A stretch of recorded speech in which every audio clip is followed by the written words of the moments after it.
Ujian promosi untuk mencapai gelar doktor dalam bidang ilmu hukum bagi saudara Ari Venje Sendau dengan judul disertasi Keadilan Refleksif dalam Pengadaan Tanah bagi Pembangunan untuk Kepentingan Umum.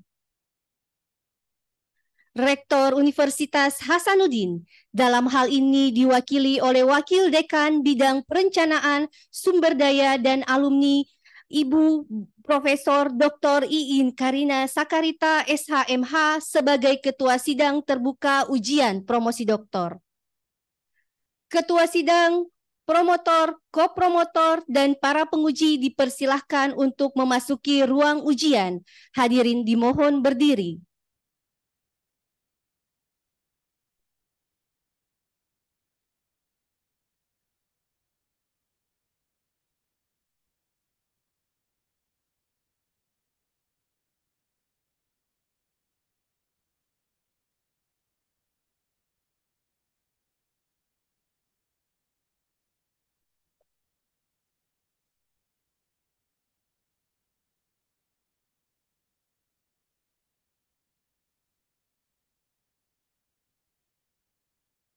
Hadirin dipersilahkan duduk kembali.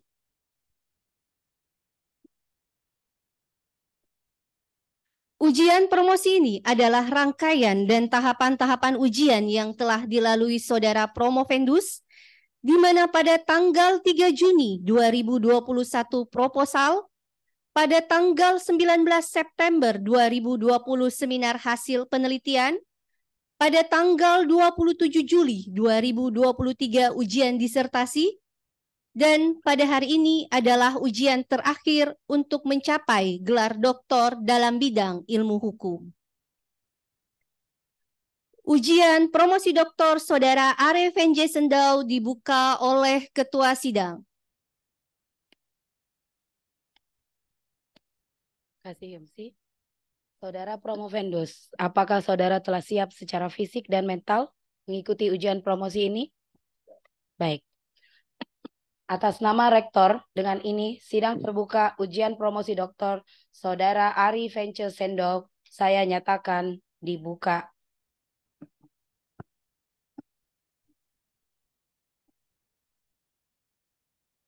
Sebelum saya mempersilahkan promotor memperkenalkan Promovendus, izinkan saya terlebih dahulu memperkenalkan tim promotor, penguji eksternal, serta penguji internal. Di sini di samping kiri kanan saya sudah hadir penguji eksternal yang amat terpelajar, Ibu Profesor Dr. Ani Purwanti SHM Hum. Beliau adalah guru besar dari Fakultas Hukum Universitas Diponegoro. Terima kasih banyak Prof sudah berkenan hadir. Dan kemudian promotor yang amat terpelajar Bapak Profesor Dr. Irwansyah SHMH. Kopromotor Bapak Profesor Dr. Hamzah Halim SHMH MAP. Kopromotor 2 Bapak Profesor Dr. Maskun SH LLM. Kemudian penguji internal berturut-turut yang amat terpelajar Ibu Profesor Dr. Farida Patitinggi SHM Hum. Yang amat terpelajar Bapak Dr. Sudirman Sa'a. Yang amat terpelajar Ibu Dr. Sri Susianti SHMH. Yang amat terpelajar Bapak Dr. Kahar Lahai SHMH. Selanjutnya saya persilahkan promotor untuk memperkenalkan Promovendus selama 5 menit. Silahkan Prof dan hormat. Baik, terima kasih pimpinan sidang ujian promosi. Saya akan membacakan riwayat hidup dari Promovendus. Nama Ari Venje Sendau, tempat tanggal lahir Manado, 14 Agustus 1971. Alamat Jalan Diponegoro, Mahakeret Barat, lingkungan 5 Manado, Sulawesi Utara. Status keluarga, istri Erni Heni Tumbal, anak Hana Juliani Sendau. Pendidikan SD RK 14 Manado tahun 1984, SMP Negeri 8 Manado tahun 1987, SMA Negeri 7 Manado tahun 1990. Pendidikan S1 Sarjana Hukum Unsrat tahun 1994. Lulus program Magister Hukum Unsrat tahun 2006. Ya. Pekerjaan saat ini sebagai dosen pada Fakultas Hukum Universitas Samratulangi Manado sejak tahun 2005 sampai dengan sekarang. Sebelumnya juga pernah aktif sebagai dosen swasta sejak tahun 1995 sampai 2004. Terima kasih pimpinan sidang. Terima kasih promotor yang amat terpelajar Bapak Profesor Dr. Irwansyah. Untuk selanjutnya, maka saya persilahkan Saudara Promovendus untuk mempresentasikan ringkasan disertasi tidak lebih dari 20 menit. Silakan Pak. Baik, terima kasih. Assalamualaikum warahmatullahi wabarakatuh. Shalom, salam sejahtera. Om Swastiastu, salam kebajikan. Izinkan saya untuk mempresentasikan secara singkat disertasi dengan judul Keadilan Reflektif dalam Pengadaan Tanah bagi Pembangunan untuk Kepentingan Umum. Dasolon pasal 33 ayat 3 Undang Dasar Negara Republik Indonesia 1945 pasal 6 Undang-Undang Pokok Agraria tahun 560, Undang-Undang Nomor 20 tahun 1961 tentang pencabutan hak atas tanah dan benda-benda yang atas tanah, Undang-Undang Nomor 2 tahun 2012 tentang pengadaan tanah bagi pembangunan untuk kepentingan umum, Undang-Undang Nomor 6 tahun 2003 tentang penetapan peraturan pemerintah pengganti Undang-Undang Nomor 2 tahun 2002 tentang Cipta Kerja menjadi undang-undang. PP 19 tahun 2021 tentang penyelenggaraan pengadaan tanah bagi pembangunan untuk kepentingan umum dalam perubahan-perubahannya. Peraturan Menteri Agraria dan Tata Ruang Nomor 19 tahun 2021 tentang petunjuk teknis pelaksanaan PP Nomor 19 tahun 2021 penyelenggaraan pengadaan tanah bagi pembangunan untuk kepentingan umum dan perubahannya. Dasin, penolakan warga Kabupaten Kendal terhadap nilai ganti rugi dalam pengadaan tanah untuk pembangunan jalan tol Batang Semarang. Alasan penolakan nilai ganti rugi tersebut adalah tidak sesuai dengan harga pasar yang berlaku dalam transaksi jual beli atas tanah di daerah tersebut. Berikut penolakan masyarakat terhadap nilai ganti kerugian dalam pengadaan tanah pembangunan bendungan bener di Kabupaten Purworejo karena dianggap tidak manusiawi karena sangat jauh di bawah harga pasar dan tidak cukup untuk digunakan membeli tanah di tempat lain. Aksi unjuk rasa masyarakat pemilik tanah objek pengadaan tanah pembangunan jalur kereta api Makassar Parepare di Kabupaten Maros yang menolak nilai ganti kerugian atas bidang tanah mereka dengan alasan nilai yang dikeluarkan oleh appraisal tidak sesuai dengan nilai transaksi tanah di Kabupaten Maros. Penolakan nilai ganti kerugian pengadaan tanah pembangunan jalan tol Bitung Manado oleh masyarakat pemilik tanah di Bitung dengan alasan penilaian appraisal sangat rendah dan tidak mempertimbangkan kondisi masyarakat yang kehilangan mata pencarian dan usaha karena pembangunan jalan tol tersebut. Penolakan nilai ganti kerugian pengadaan tanah pembangunan jalan tol Balikpapan Samarinda karena penilaian appraisal yang sangat rendah dan tidak mempertimbangkan kerugian-kerugian masyarakat baik fisik maupun non-fisik. Penolakan nilai ganti kerugian pengadaan tanah pembangunan jalan tol Trans Sumatera di Kabupaten Padang Pariaman dengan alasan nilai ganti kerugian yang dikeluarkan oleh appraisal tidak mempertimbangkan kepentingan masyarakat dan menolak untuk melakukan upaya hukum karena akan menambah beban masyarakat dalam pembiayaan. Isu penelitian, nilai ganti kerugian tidak mempertimbangkan kerugian-kerugian non-fisik yang dialami masyarakat. Berikut nilai ganti kerugian yang ditentukan oleh appraisal tidak sesuai dengan nilai anggapan atau perkiraan pemilik tanah. Berikut pelaksanaan pengadaan tanah bagi pembangunan untuk kepentingan umum belum merefleksikan asas-asas yang terkandung dalam pengadaan tanah Undang-Undang Nomor 2 Tahun 2011. Masalah apakah hakikat pengadaan tanah bagi pemohon untuk kepentingan umum di Indonesia, apakah substansi pengadaan tanah bagi pemohon untuk kepentingan umum di Indonesia telah mengandung nilai keadilan reflektif, apakah rekonstruksi hukum pengadaan tanah bagi bangunan untuk kepentingan umum di Indonesia perlu dilakukan dalam rangka mewujudkan keadilan reflektif. Teori keadilan dari John Rawls, teori kemanfaatan, Jeremy Bentham, dan teori kelakuan dan validitas hukum dari Roscoe. Bagian keadilan reflektif dalam pengadaan tanah, pembangunan untuk kepentingan umum, hakikat pengadaan tanah, substansi hukum pengadaan tanah, rekonstruksi pengadaan tanah, dan seterusnya. Dan terakhir, terwujudnya keadilan reflektif dalam pengadaan tanah bagi pemohon untuk kepentingan umum. Tipe penelitian, metode penelitian, tipe penelitian normatif, pendekatan peraturan perundangan, pendekatan konseptual, pendekatan perbandingan, serta pendekatan kasus. Lokasi penelitian Sulawesi Utara dan Sulawesi Selatan. Jadi jenis sumber data, bahan hukum primer, sekunder, dan tersier. Untuk hasil penelitian, hakikat pengadaan tanah bagi pemohon untuk kepentingan umum di Indonesia, hubungan manusia dengan tanah dalam pandangan Sitorus dibedakan atas dua bentuk, yaitu relasi teknis dan relasi sosial.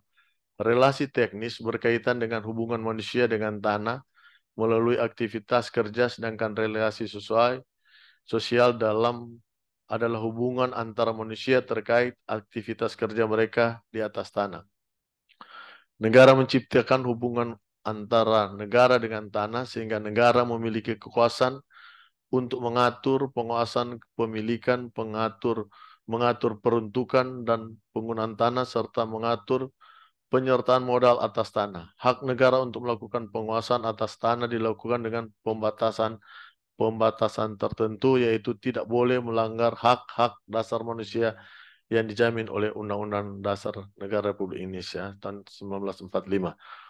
Perolehan tanah negara, baik instansi pemerintah pusat dan pemerintah daerah maupun badan usaha milik negara daerah, dilakukan melalui kegiatan pengadaan tanah yang pada hakikatnya melepaskan hubungan antara pemilik yang berhak atas tanah dengan tanahnya melalui pemberian ganti kerugian. Berikutnya, dimensi keadilan reflektif dalam substansi hukum pengadaan tanah bagi pemohon untuk kepentingan umum di Indonesia. Substansi hukum pengadaan tanah di Indonesia masih mengandung kekosongan hukum. Pasal 126 ayat 1 yang mengatur bahwa untuk pengadaan tanah dengan luas di bawah 5 hektar atau pengadaan tanah skala kecil dilakukan secara langsung oleh instansi yang membutuhkan dengan pihak yang berhak dengan cara jual beli, tukar menukar, atau cara lain yang disepakati. Pasal 69 ayat 3 ditegaskan sebagai nilai yang final dan mengikat. Pasal 126 ayat 6 PP nomor 19 tahun 21 ini kemudian menegaskan bahwa penilaian tanah dalam pengadaan tanah skala kecil menggunakan hasil penilaian dari penilai tanah. Namun, tidak ada substansi hukum yang mengatur ketika nilai negosiasi lebih rendah dari nilai appraisal, sehingga menimbulkan kebingungan bagi pelaksanaan pengadaan tanah. Substansi hukum pengadaan tanah di Indonesia belum memberikan mekanisme dan pengaturan yang jelas mengenai indikator jenis ganti kerugian non-fisik serta tata cara pemberian ganti kerugiannya, sehingga hukum pengadaan tanah di Indonesia hanya semata-mata dijadikan pemutus hubungan antara pemilik tanah dengan tanahnya dan benda di atasnya, tetapi tidak mengakomodir penggantian kerugian atas putusnya hubungan antara pemilik tanah dengan aspek budaya, nilai, dan kehidupan sosial mereka. Baru pengaturan musyawarah dalam undang-undang pengadaan tanah tampak hanya seperti formalitas, karena para pemilik tanah diharuskan menyetujui harga yang ditetapkan penilai dan apabila mereka keberatan harus melalui pengadilan. Tidak ada ruang bagi masyarakat untuk melakukan negosiasi atas harga yang ditetapkan oleh penilai. Ketentuan mengenai larangan pengalihan hak atas tanah setelah tanggal penetapan lokasi memberikan ketidakadilan bagi pemilik tanah, karena mereka sama sekali tidak mengetahui saat terbitnya penetapan lokasi.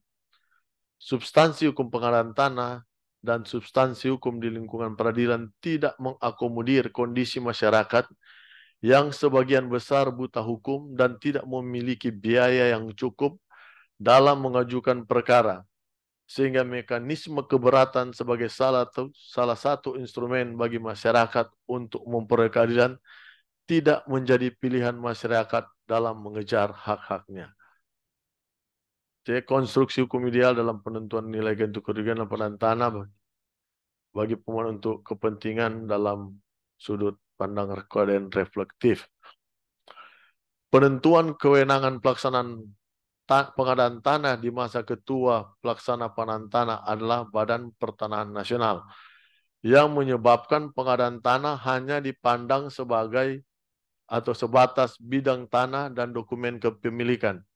Padahal lebih jauh dari hal itu, pengadaan tanah melingkupi pula aspek ekonomi, sosial, dan budaya masyarakat.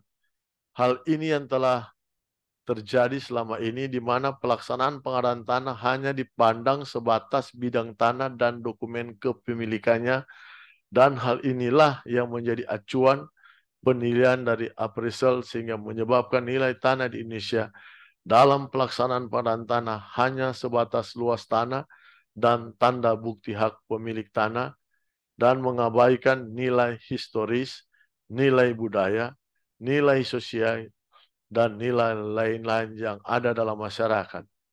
Sehingga konstruksi ideal dalam kewenangan pelaksanaan bukan oleh BPN, tetapi lembaga yang dibentuk khusus untuk menangani pengadaan tanah dengan seluruh aspek kehidupan masyarakat yang terkait dengan kerugian yang mereka derita akibat pengadaan tanah.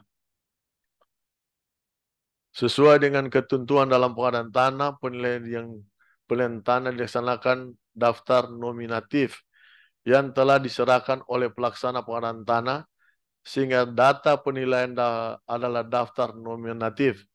Permasalahan yang timbul adalah daftar nominatif dari pelaksana pengadaan tanah pada umumnya hanya menuangkan data fisik tanah dan data yuridis, misalnya luas tanah, benda atas tanah, penggunaan tanah, dan sedangkan hal-hal yang sifat non-fisik sama sekali tidak dituangkan dalam daftar nominatif. Mencermati hal tersebut, peneliti melihat bahwa pemberian ganti rugi non-fisik perlu untuk diatur secara jelas dalam Undang-Undang Pengadaan Tanah dengan menentukan beberapa hal, yaitu penentuan pihak yang berwenang menentukan bidang tanah yang perlu untuk dinilai kerugian non-fisiknya. Mekanisme penentuan kerugian non-fisik, mekanisme di sini dapat dilakukan dengan tahap seleksi, tahapan verifikasi, dan validasi, tahapan pengambilan keputusan, tahapan penilaian. Penentuan kriteria dan indikator kerugian non-fisik, hal ini dilakukan dengan melakukan penentuan hal-hal yang akan diderita oleh penerima ganti kerugian akibat pengadaan tanah.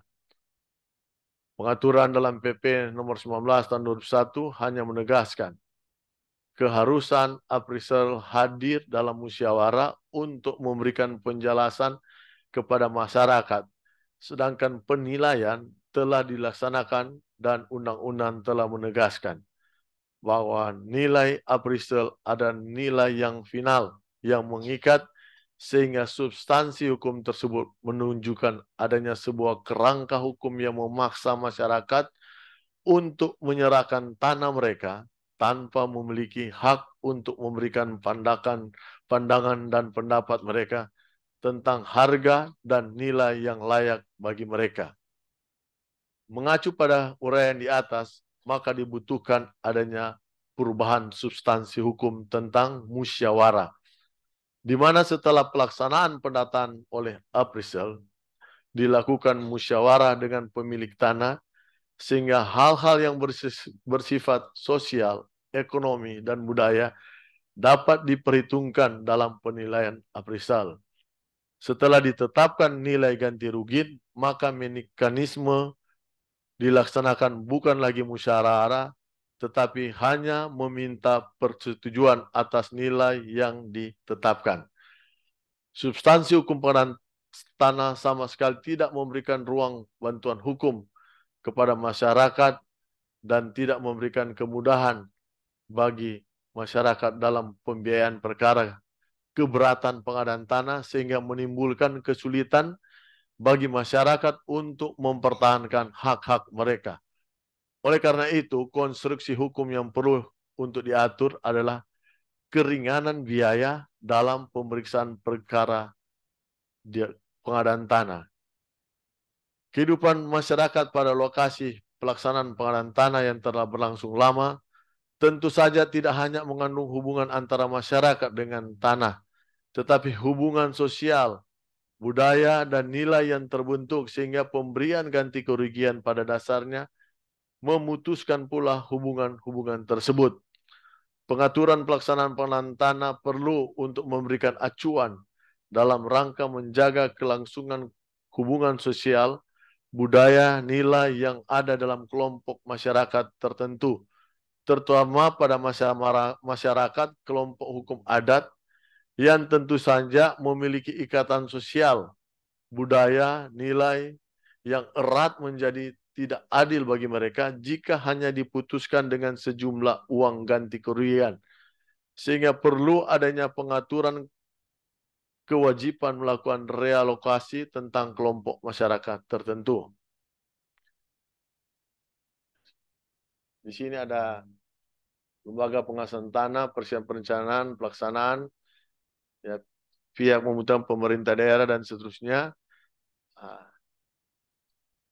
Jadi kalau diserahkan kepada lembaga penyelenggara appraisal, musyawarah, kalaupun dengan ini ada permintaan pendapat dari lembaga pengawas keuangan, baru persetujuan nilai. Kalau setuju dibelajar, kalau tidak ada keberatan lewat penitipan konsinyasi lewat pengadilan. Kewenangan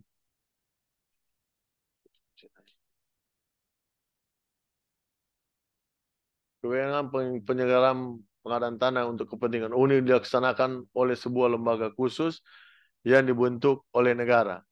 Dalam hal sebuah lembaga pemerintah BUMN, BUMD membutuhkan tanah untuk pembangunan, maka lembaga penyelenggaraan pengadaan tanah bersama pihak yang membutuhkan tanah dan semua institusi yang berkaitan dengan analisa secara keseluruhan mengenai kelayakan lokasi yang akan dijadikan objek pengadaan tanah, pelaksanaan tahapan perencanaan dengan menghasilkan sebuah dokumen yang disebut dengan dokumen perencanaan.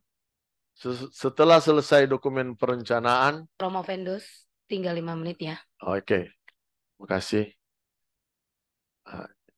Jadi untuk apa tadi bagian tadi ini penjelasannya, dan hasil musyawarah dan hasil pendataan appraisal kemudian dijadikan acuan dan penilaian nilai, dan hal ini dapat dilakukan konsultasi dengan lembaga pengawas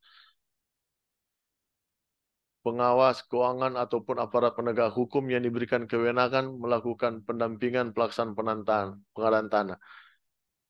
Baru nilai kemudian diajukan ke masyarakat untuk persetujuan. Dalam hal mereka setuju, maka mereka lakukan pembayaran. Namun dalam hal mereka menolak, diberikan waktu pengajuan ke pengadilan. Jika setelah terbitnya putusan pengadilan keberatan mereka diterima, maka penyelenggara pengadaan tanah mengajukan ke pihak yang butuh tanah terkait anggaran. Namun jika pengadilan menolak keberatan tersebut, maka nilai ganti kerugian dititipkan di pengadilan. Untuk novelty, keadilan reflektif adalah keadilan yang memberikan keseimbangan antara kepentingan semua pihak yang terkait dengan pengadaan tanah, yakni negara maupun masyarakat pemilik tanah dan masyarakat yang terdampak. sehingga negara dapat melaksanakan pembangunan dan masyarakat dapat memperoleh kehidupan yang lebih baik, sejahtera setelah pengadaan tanah. Kewenangan pengelolaan tanah berada di tangan sebuah lembaga yang dibentuk khusus yang dalam tugas fungsinya dapat melibatkan seluruh instansi dan lembaga yang memberikan data mengenai tanah, benda di atas tanah, hubungan sosial, budaya, dan nilai yang ada di atas objek pengadaan tanah. Ganti kerugian dalam pengadaan tanah diberikan makna sebagai alat pemutus hubungan pemilik dan tanahnya, benda-benda di atas tanah serta aspek lain yang berkaitan dengan pemilik tanah tersebut antara lain budaya, sosial, ekonomi, sehingga dibutuhkan adanya pengaturan mekanisme yang jelas mengenai ganti kerugian non-fisik dalam pengadaan tanah. Penentuan pihak berwenang menentukan bidang tanah yang perlu untuk dinilai kerugian non-fisik, penentuan kerugian non-fisik, mekanisme di sini dengan tahapan seleksi, tahapan verifikasi, validasi, dan pengambilan keputusan penilaian. Baru indikator kerugian non-fisik. Perubahan dalam mekanisme dalam pemungkin adanya musyawarah dalam bentuk negosiasi sebelum penilai tanah menerbitkan nilai final yang mengikat untuk mencegah timbulnya kerugian negara dalam penentuan nilai akibat dimungkinkan negosiasi. Maka perlu adanya hasil konsultasi dengan lembaga pengawas keuangan. Hasil penilaian yang final dan mengikat kemudian disampaikan ke masyarakat untuk memperoleh persetujuan. Baru kesimpulan, hakikat pengadaan tanah untuk kepentingan umum pada dasarnya memutus hubungan hukum antara subjek hak dan pengadaan tanah dengan seluruh aspek kehidupannya pada lokasi pengadaan tanah sehingga bentuk ganti kerugian atas hal tersebut tidak hanya bersifat material tetapi juga imaterial. Peraturan perundangan dalam bidang pengadaan tanah masih menunjukkan hanya ketidakkonsistenan terhadap asas pelaksanaan pengadaan tanah yaitu layak dan adil. Disharmonisasi substansi hukum, kekosongan hukum akibat ketidakjelasan dari peraturan perundangan tersebut terhadap kondisi-kondisi yang terjadi dalam realitas pelaksanaan pengadaan tanah sehingga substansi hukum pengadaan tanah di Indonesia belum dapat mendukung terwujudnya keadilan reflektif, yaitu keadilan bagi pemerintah dan keadilan bagi masyarakat, bagi pemilik tanah maupun masyarakat yang terdampak oleh pembangunan. Rekonstruksi ideal dalam pengadaan tanah bagi pemohon untuk kepentingan umum di Indonesia adalah mulai perubahan mengenai lembaga yang memiliki kewenangan dalam pengejaran pengadaan tanah, perubahan substansi hukum pengadaan tanah yang mengandung ketidakharmonisasian, mengandung kekaburan, serta membentuk norma hukum dalam rangka mengisi kekosongan hukum khususnya yang berkaitan dengan indikator mekanisme ganti rugi imaterial atas objek pengadaan tanah. Realokasi sebagai bentuk ganti kerugian yang paling tepat dalam menjaga kelangsungan hidup sosial dan budaya masyarakat. Bentuk hukum yang dapat mengatasi bentuk ketidakberdayaan masyarakat dalam proses peradilan. Saran perlu dilakukan perubahan substansi terkait pengadaan tanah dengan memberikan ketegasan bahwa pengadaan tanah tidak semata-mata memutuskan hubungan subjek hak dan tanah dan benda di atas, tetapi berkaitan pula dengan hubungan antar subjek hak dengan aspek lainnya yaitu budaya, sosial, ekonomi, dan nilai dalam kehidupan masyarakat. Perlu untuk dilakukan perubahan substansi hukum pengadaan tanah dengan membentuk lembaga khusus yang melaksanakan fungsi tersebut sehingga dapat lebih memiliki kemampuan untuk mengintegrasikan seluruh kepentingan yang berkaitan dengan pengadaan tanah. Badan Pertanahan Nasional hanya diberikan kewenangan dalam pelaksanaan pengukuran dan verifikasi data. Perlu dilakukan perubahan beberapa peraturan berkaitan dengan pengadaan tanah, yakni tanggal penetapan lokasi seharusnya tidak menjadi acuan tanggal penilaian. Pengaturan mengenai mekanisme dan indikator kerugian non-fisik atas tanah musyawarah dilaksanakan sebelum penerbitan nilai pilihan tanah. Setelah penetapan nilai, maka pemilik tanah hanya memberikan persetujuan. Keterlibatan lembaga pengawas keuangan dalam melakukan pendampingan untuk menjaga timbulnya kerugian negara. Pengaturan mengenai bentuk ganti kerugian berupa realokasi untuk kelompok masyarakat hukum adat sehingga kehidupan sosial dan budaya mereka tidak hilang. Pengaturan mengenai bantuan hukum gratis kepada mereka yang mengajukan keberatan dan mengenai keringanan biaya perkara untuk pengajuan keberatan. Ya, demikian pemasaran singkat saya. Ya, terima kasih.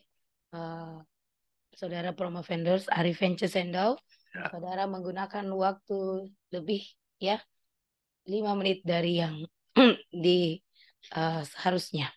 Baik, untuk kesempatan pertama, maka saya langsung persilahkan kepada yang amat terpelajar, Ibu Profesor Dr. Ani Purwanti SH MHum sebagai penguji eksternal.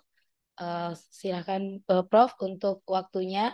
Biasanya kami hanya memberikan 5 menit untuk penguji internal, tapi untuk penguji eksternal tidak dibatasi. Silakan Prof. Ya, terima kasih pimpinan sidang yang kami hormati, juga tim promotor dan penguji, juga Promovendus, Ari Vence Sendo. Selamat sudah pada tahapan ini. Ya, Prof. Ada beberapa hal yang ingin saya tanyakan dari presentasinya dan juga dari naskah yang telah dikirimkan, dan pertanyaan ini terkait dengan tema yang dipilih di dalam judul disertasi, yaitu keadilan reflektif dalam pengadaan tanah bagi pembangunan untuk kepentingan umum. Saya lihat ada keadilan menurut John Rawls dan Weber.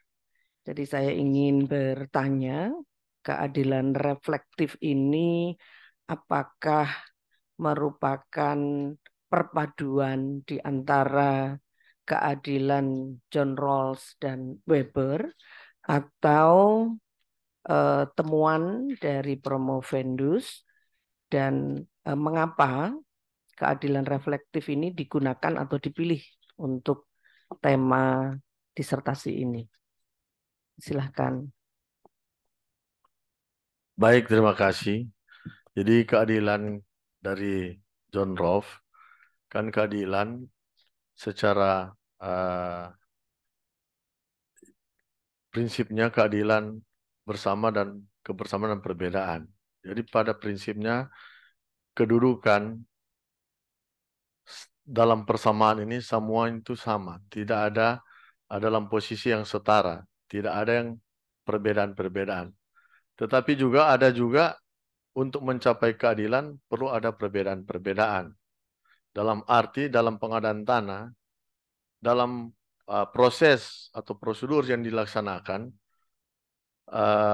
meskipun dengan cara yang sama, akan tetapi tidak serta-merta mendapatkan hasil yang sama. Misalnya dalam pengadaan tanah, ketika proses penentuan nilai nantinya dalam pengadaan tanah, ternyata prosedur-prosedur yang dilaksanakan dengan prinsip kesamaan, maka dengan sendirinya sama-sama mengikuti. Akan tetapi nilai yang nantinya didapat tidak semua akan sama hasilnya. Seperti akan dinilai faktor-faktor apa yang membedakan dia sehingga dalam posisi yang sama, dalam kebersamaan yang sama, tetapi dia mendapatkan hasil yang berbeda. Contohnya begini, Prof. Dalam suatu prosedur, misalnya musyawarah, ketika dalam pengadaan tanah itu ternyata ada posisi-posisi, misalnya rumah yang sama, bentuk yang sama, tetapi nilai terakhir berbeda dalam penilaian. Ternyata posisi yang satu, tanahnya itu adalah mata pencarian mereka. Yang satu misalnya dia hanya membeli tanah untuk sekedar investasi. Sehingga inilah yang membedakan, padahal prosedurnya tetap dalam sama. Ini yang mau disampaikan, ada perbedaan nanti dalam jumlah nilai nanti, tapi pada prinsipnya kelihatan sama. Nah, itu yang dimaksud, Prof, menurut pendapat saya. Jadi kembali dengan pertanyaan saya, jadi apakah ini modifikasi dari teori keadilannya John Rawls dan keadilan menurut Weber, atau bagaimana, seperti yang tadi Ya, jadi disampaikan. digabungkan, Prof, karena supaya lihat, tapi memang lebih menonjol kepada dari John Rawls, karena dengan keadilan reflektif ini kan dia melihat faktor-faktor juga sosial di dalam masyarakat. Jadi tidak semata-mata apa yang terlihat, tetapi dapat lebih melihat keadilan itu lebih apa tadi faktor-faktor sosial yang ada terjadi dalam masyarakat, sehingga itulah yang akan menjadi perbedaan. Tetapi ketika itu diadakan sama dan disampaikan secara bersama, maka dengan sendirinya para pemilik tanah akan merasa menerima dengan perbedaan-perbedaan dalam prosedur yang sama. Ya, masih ada waktu, Ibu Pimpinan Sidang. Ya, Silakan, Prof. ya, karena ini menggunakan penelitian normatif, Ya, tadi juga disampaikan ada beberapa pendekatan. Salah satunya adalah pendekatan perbandingan dan pendekatan kasus ya. Untuk pendekatan perbandingan, bagaimana Promovendus ini membandingkan dengan aturan atau membandingkan dengan negara lain. Satu itu dulu. baik, terima kasih. Untuk pendekatan kasus, dalam dengan perbandingan memang ada hubungannya. Kalau perbandingan, karena contoh saya mengambil dengan negara Cina. Karena di pengadaan tanah di Cina pada sebelum tahun 2013 itu terjadi kekacauan yang luar biasa. Terjadi pemberontakan yang luar biasa akibat pengadaan tanah. Sehingga pada saat itu pemerintah mengadakan pembaharuan hukum tanah, di mana dalam mereka menilai bahwa yang terjadi penolakan yang luar biasa, bagaimana pengadaan tanah juga yang diadakan diterima oleh masyarakat dalam hal mereka merubah aturan-aturan hukum. Yang dulunya mereka mendistribusikan uang, tetapi akhirnya ini yang tidak menyelesaikan persoalan. Karena pendistribusian uang, memang kan ada beberapa cara pembayaran, tetapi ternyata tidak menyelesaikan persoalan di Cina. Untuk itu pemerintah merealokasikan, sehingga apa yang menjadi permasalahan-permasalahan mereka itu terjawab. Misalnya dalam budaya mereka, dalam lingkungan mereka, kekeluargaan, dipindahkan sekaligus. Sehingga mereka tidak lagi merasa jauh dengan, misalnya dengan keluarga, dengan agama mereka, dengan tempat ibadah, sekolah, dan seterusnya, dia direlokasikan. Dan juga pemerintah juga bukan cuma sekedar dalam penerapan hanya untuk mengadakan pembangunan. Mereka juga mengevaluasi. Pemerintah juga mengevaluasi. Benar-benar pemerintah ini turut serta bagaimana dia jangan sampai seperti yang terjadi di Indonesia sampai dia miskin. Dalam arti begini, dievaluasi kehidupannya. Jadi kalaupun dia buruh atau petani, karena ini kan banyak yang termarginalkan, buruh, petani, mereka sebelum itu mereka semacam diadakan pelatihan-pelatihan. Sehingga ketika dia pindah, mereka tetap dalam kehidupannya sebagai petani, buruh, atau nelayan, dan peternak, mereka diberikan edukasi-edukasi, sehingga ketika mereka pindah, mereka tetap melanjutkan kehidupannya. Hanya pindah tempat, tetapi kehidupannya, mata pencariannya tetap dalam keadaan seperti itu. Dan itu dievaluasi terus pasca pengadaan tanah. Sehingga benar-benar pemerintah memastikan bahwa kehidupannya itu tidak akan, boleh dikatakan tidak akan miskin, atau kehidupannya setara dengan kehidupan sebelumnya.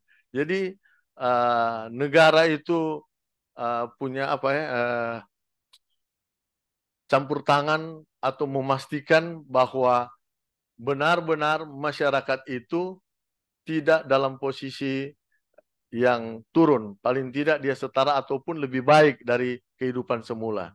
Itu yang terjadi, sehingga itu yang saya ambil perbandingan dengan negara Cina, sehingga terjadi perubahan yang luar biasa dalam pengadaan di Cina, sehingga diakui oleh HAM internasional, karena mereka tidak terjadi konflik yang berkepanjangan, karena pemerintah bukan hanya segar mendistribusikan uang, tetapi mereka benar-benar bagaimana relokasi dan memastikan bahwa kehidupannya ada. Jadi dia dievaluasi terus. Misalnya dia peternak, apakah dia berkembang. Jadi uang itu bukan semata-mata untuk hal yang penting bagi mereka. Dia pastikan sehingga kehidupan masyarakat akan lebih baik pada saat itu. Jadi itu yang terjadi. Saya kira cukup pertanyaan dari kami. Terima kasih. Saya kembalikan kepada pimpinan sidang. Terima kasih Ibu Profesor Dr. Ani Purwanti SH MHum yang saya hormati. Terima kasih Prof atas pertanyaannya. Untuk selanjutnya saya beralih ke penguji internal. Berturut-turut saya akan persilahkan untuk kesempatan pertama saya persilahkan kepada yang amat terpelajar Ibu Profesor Dr. Farida Pati Tinggi SHM. Silakan Prof dengan hormat. Ya, baik, terima kasih pimpinan sidang, Ibu WD2, Prof. Iin, yang saya hormati tentunya seluruh tim penguji, khususnya penguji eksternal, Prof. Ane. Terima kasih sudah berkenan hadir. Saya hormati Prof. Irwan selaku promotor dan Prof. Kahar, Prof. Yanti, ya. Baik, saudara Promovendus, pertama-tama saya memberikan apresiasi pada saudara karena sudah bisa sampai pada tahap akhir dari proses pendoktoran ya, selama kurang lebih berapa tahun ini? Cukup? Hampir 4 tahun. Ya, 3 tahun Ya, lebih ya. 4 tahun lah. Waktu yang masih bagus ya. Yang penting jangan lewat 5 tahun. Ya, selamat. Alhamdulillah sudah bisa sampai di sini. Saya kira judulnya juga atau pilihan topik disertasinya juga bagus karena bicara tentang keadilan. Karena memang di dalam Undang-Undang Pengadaan Tanah itu terus-menerus ya sampai hari ini. Sampai diatur khusus dalam Undang-Undang Cipta Kerja juga, ya PP 19 2021 juga tentang pengadaan tanah sebagai pelaksanaan Undang-Undang Cipta Kerja. Itu semua menetapkan asas keadilan. Jadi ada keadilan ya di situ. Nah, tadi keadilan reflektif itu harus ada keseimbangan antara kepentingan pemerintah atau negara ya diwakili oleh pemerintah dengan kepentingan masyarakat secara luas, khususnya kepentingan pemilik tanah. Ya karena dari berbagai pelaksanaan pengadaan tanah di Indonesia ini, itu hampir bisa dipastikan bahwa setiap terjadi pengadaan tanah ada saja gejolaknya. Selalu ada penolakan sebagian dari masyarakat, khususnya karena terkait dengan ganti kerugian yang dinilai kurang adil ya, padahal asasnya layak dan adil. Menurut saudara, apa yang dimaksud dengan layak dan adil dalam perspektif pengadaan tanah dari perspektif keadilan ya, berdasarkan keadilan reflektif? Silakan. Baik, terima kasih Prof. Layak dan adil dalam pengadaan tanah dimaksudkan bahwa orang yang telah mengorbankan tanahnya atau miliknya untuk kepentingan umum, pada prinsipnya dia tidak ingin menjual atau menyerahkan. Ya. Tapi karena dengan adanya kebutuhan negara, karena sifat tanah juga fungsi sosial, maka dia dengan sukarela menyerahkan milik atau tanahnya kepada negara untuk kepentingan umum. Nah, ini layak dan adil. Ini kan keseimbangan. Ketika satu dikorbankan, paling tidak satu juga harus diperhatikan. Sebenarnya kalau perspektif itu layak itu artinya tidak ada yang boleh menjadi korban. Ya, korban. Ya? Jadi pada prinsipnya jangan sampai ketika dia korbankan dia turun kehidupannya atau jadi miskin, jadi paling tidak kehidupannya masih tetap dia seperti sada ataupun dia bisa naik, dan juga jangan sampai dia terlalu kaya nantinya kalau dalam pengadaan tanah, karena ada Bagus efek-efek kalau terlalu kaya. ada efek-efeknya Bu, Prof. Kalau dia terlalu kaya ke dalam posisi dia misalnya orang yang masih ya kan ketermarginal, orang kekurangan, tiba-tiba dia terlalu kaya, kalau tidak ada pendampingan Prof, berbahaya juga. Karena orang yang tiba-tiba kaya tidak ada pendampingan, dia bisa kehidupannya mungkin kelihatan baik tetapi akan tidak baik. Kenapa bisa? Kan dia bisa Kenapa langsung bisa? Karena orang banyak uang dari tidak banyak uang, kalau dia banyak uang Prof, bisa perubahannya, kehidupannya bisa berubah, bisa menjadi penjudi. Ya kan? Oke, Atau tapi itu enggak usah kita ke sana. Itu impact dari iya, tergantung Prof. dari siapa yang memperoleh Iya, Prof. memperoleh kekayaan itu ya, Iya, tergantung Prof. orangnya. Kalau saya kaya raya ya mungkin saya insya Allah saya lebih banyak berbagi ya ke Nah, panti ini Prof, asuhan dan maksudnya seterusnya. kan orang-orang yang termarginal, orang miskin kan, kalau ada orang yang berpendidikan, kalau orang Jadi yang kembali ke iya, prinsip dasar, layak itu maksudnya apa? Saya aja, singkat aja. Layak itu layak tadi yang tadi agar kehidupannya enggak. Ganti rugi kan ini layak dan adil. iya. Ya, layak itu maksudnya itu tadi sudah benar itu. Supaya apa yang diberikan oleh negara, kan kita juga ini sebagai warga negara harus juga ikut mendukung ya. Iya.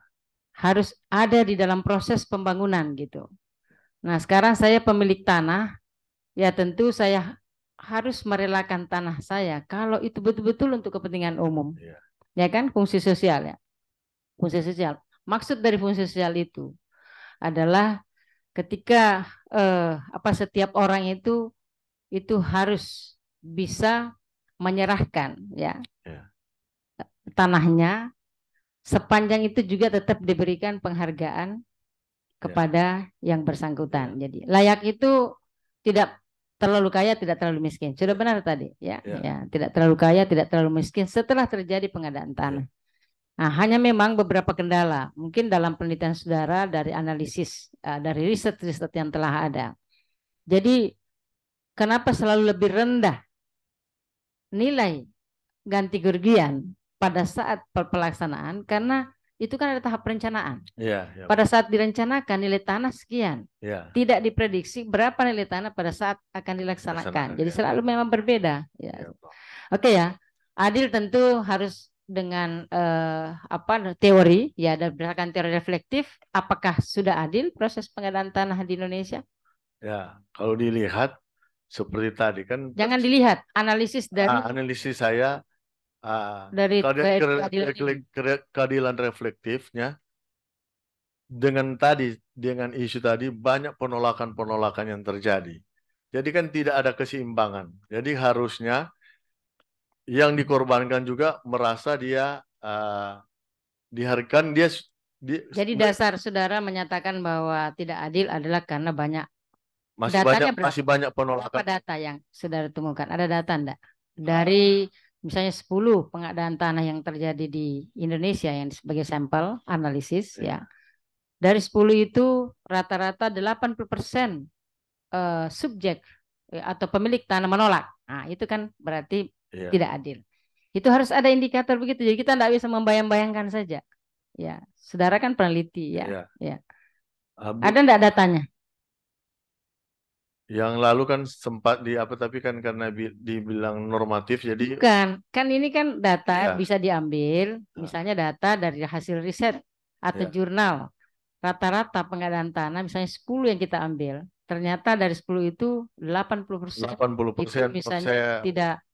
Waktu lalu saya pernah membuat di dalam tulisan saya 80%, tetapi pada waktu itu di hasil itu kalau tidak salah tidak perlu lagi itu, tinggal karena itu butuh data. Kita butuh data untuk itu menjadi pembanding. Cantumkan itu Prof. Ya, oke baik. 80%. Stop, sudah cukup. Yang terakhir ya. Di sini saudara mengatakan hakikat pengadaan tanah bagi pembangunan untuk kepentingan umum pada dasarnya adalah memutuskan hubungan hukum antara subjek hak dengan pengadaan tanah dalam pengadaan tanah dengan seluruh aspek kehidupannya pada lokasi pengadaan tanah sehingga bentuk ganti kerugian atas hal tersebut tidak hanya bersifat material tetapi juga imaterial.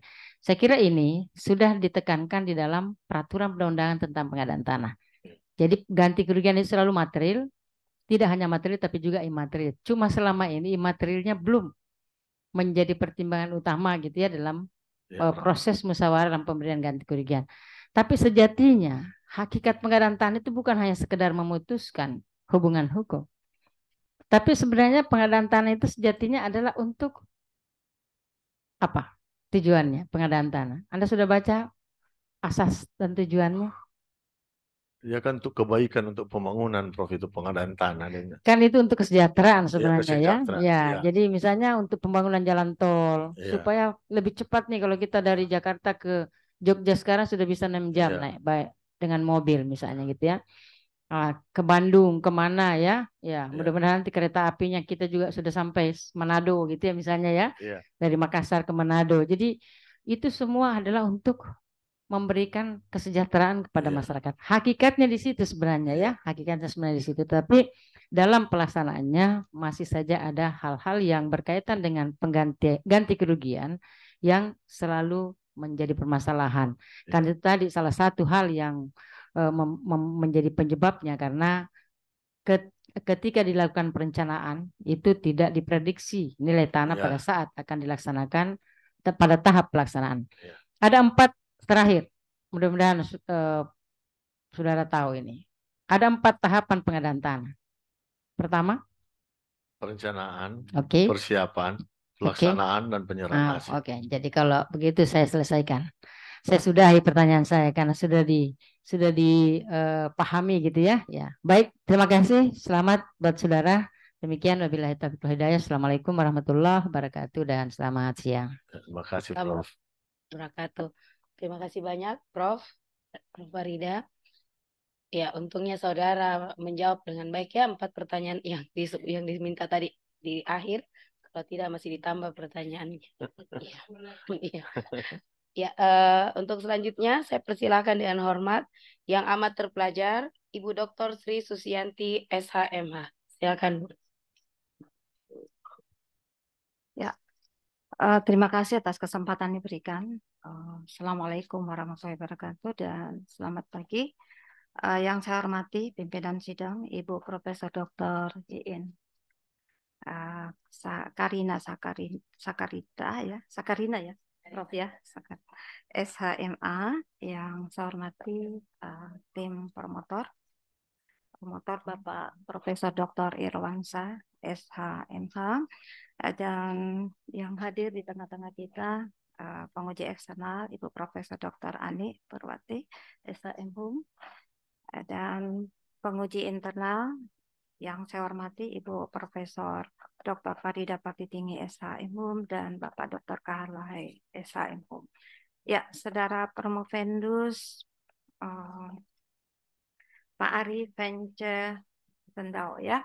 Jadi saya melanjutkan pertanyaan tadi dari penguji pertama.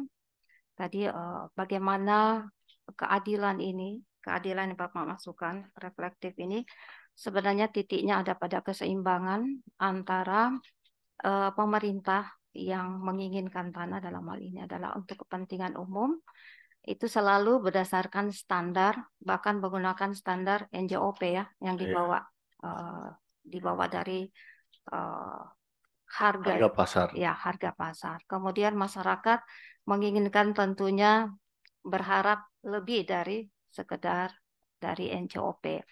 Nah, bagaimana tadi dikaitkan ya dengan fungsi sosial yang ada.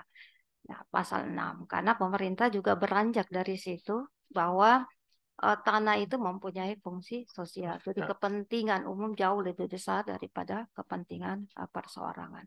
Nah, saya ingin melanjutkan bagaimana dengan bahwa dalam pasal 18 Undang-Undang Pokok Agraria, bahkan di situ untuk kepentingan umum bisa dilakukan pencabutan hak. Silakan dikomentari. Memang kalau fungsi sosial dan pencabutan hak, kalau saya berpendapat, karena ketika negara memerlukan, maka dengan sendirinya pemilik tanah karena dengan sifatnya fungsi sosial harus bisa menyerahkan.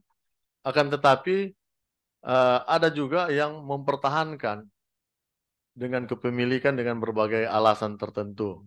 Dalam pencabutan hak di sini kan pada prinsipnya orang tidak bermasalah hukum. Dia pemilik tanah tidak bermasalah hukum. Sehingga misalnya ada persoalan hukum, tanahnya dicabut. Ataupun dalam sengketa dia kalah dalam persengketaan. Sudah dibaca pasal 18, Pak? Kepentingan Sudah umum pernah? kan. Ya, Ya, untuk kepentingan bangsa dan kepentingan ya negara. negara Ya. itu. Tapi karena kepentingan negara juga karena tadi kan negara punya kewenangan karena negara juga punya kekuasaan yang tertinggi bisa mencabut kepemilikan tanah, tetapi juga harus dilihat perspektif HAM. Oke, jangan ya. Oke. Tidak, kita tidak Oke, melebar betul. ke sana ya. Jadi tentunya yang harus dikuatkan adalah musyawarah. Itu Musyawarah, yang ya. Bapak tadi sebutkan ya. Jadi dalam praktiknya musyawarah itu bukan lagi sesungguhnya musyawarah, tapi ya. bagaimana orang sudah sepakat dengan nilai yang ditentukan, apalagi nilai yang sudah dipatok oleh appraisal. Ya, nah itu. Lalu yang kedua yang Bapak lihat sebenarnya ada beberapa indikator yang tidak menjadi penilaian dalam hal penentuan harga nilai ganti rugi yang dibahasakan yang fisik dan non fisik. Nah, itulah yang ada di lapangan karena terkadang orang punya rumah jauh lebih bagus, lebih sedikit yang dia terima ganti ruginya ketimbang orang yang rumahnya belum permanen, ya. Nah, kemudian ada yang sudah punya sertifikat dan ada yang belum punya sertifikat. Memang kalau kita lihat untuk kondisi fisik itu sebenarnya ada beberapa nilai yang bisa ditambahkan di samping dengan NJOP. Misalnya tadi, seperti Bapak katakan ada nilai ekonomis. Ketika dia berada di situ, maka disitulah mata pencariannya. Nah, nilai budaya ya atau punya nilai historis. Jadi saya punya satu pengalaman, ada SD yang dia tidak punya lapangan upacara. Akhirnya dia membentuk karena tengah-tengah sekolah itu berdiri satu rumah yang sebenarnya kalau dilihat kondisi rumahnya sudah sangat lapuk.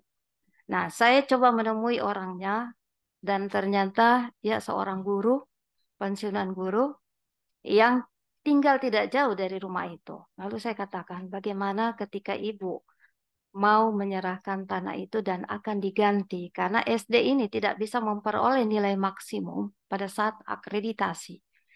Apa yang dia sampaikan ke saya pada saat itu, karena kebetulan kami adalah tim untuk itu, dia sampaikan bahwa nilai historis dari tanah dan rumah ini tidak bisa kami nilai dalam bentuk uang. Karena dia bersaudara semua ketika Lebaran atau Hari Raya dia akan berkumpul di situ. Nah, jadi rumah itu kosong, hanya ada penunggunya yang menjaga rumahnya. Tetapi kalau Lebaran itu semua mereka kumpul di situ karena nilai historisnya. Jadi itu juga merupakan salah satu ya. Nah, bagaimana Bapak menyikapi dengan nilai-nilai tadi yang tidak masuk di dalam penilaian? Justru itu kan saya dalam tulisan ini kalau hanya diserahkan kepada instansi pelaksana misalnya PPN hanya menilai nilai luas tanah, bangunan dan kepemilikan. Soal historis kan itu BPN tidak mampu untuk menilai nilai budayanya.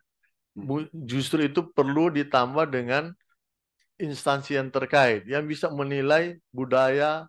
Kan ada budaya, nilai-nilai histori itu kan masing-masing tidak ada ukurannya, Pur. Ya, baik.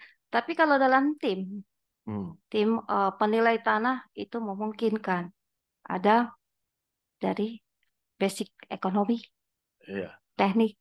Tapi dalam pelaksanaan tetap biasanya hanya diserahkan kepada BPN dan BPN kadang-kala juga di situ tidak ada orang misalnya yang ahli budaya, ahli adat begitu yang bisa melihat. Ada juga karena memang seperti ada tempat tertentu, Bu, dia tidak mau pindah.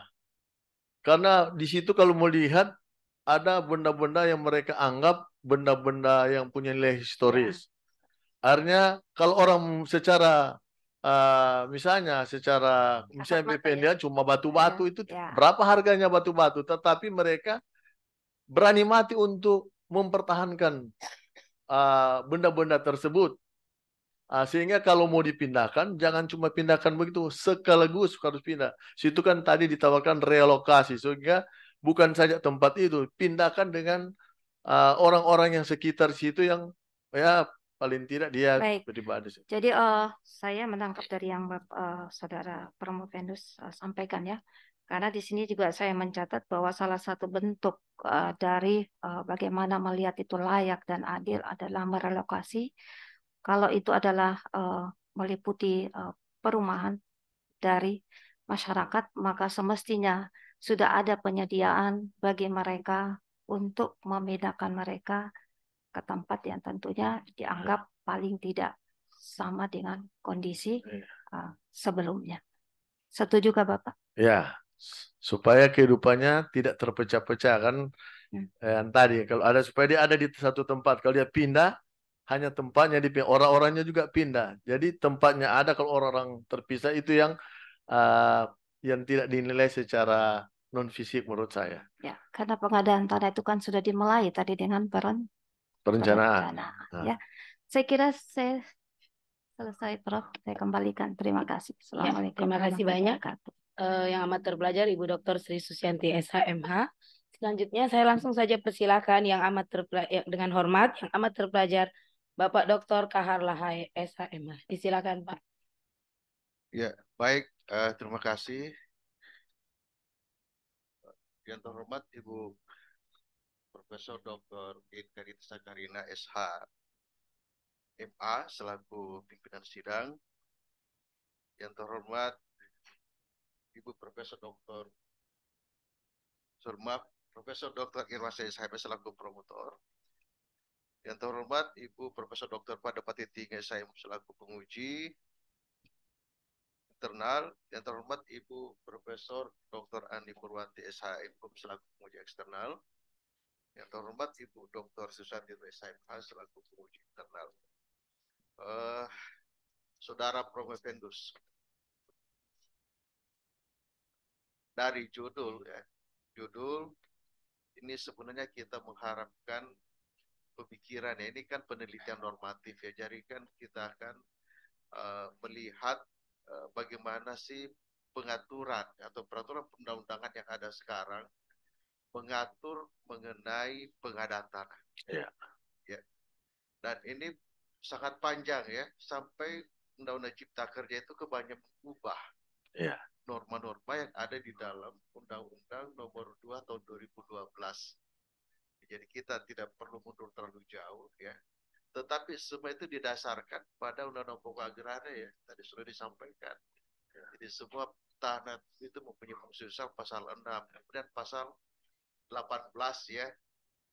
Itu sebenarnya sudah mengatur mengenai ganti rugi yang layak.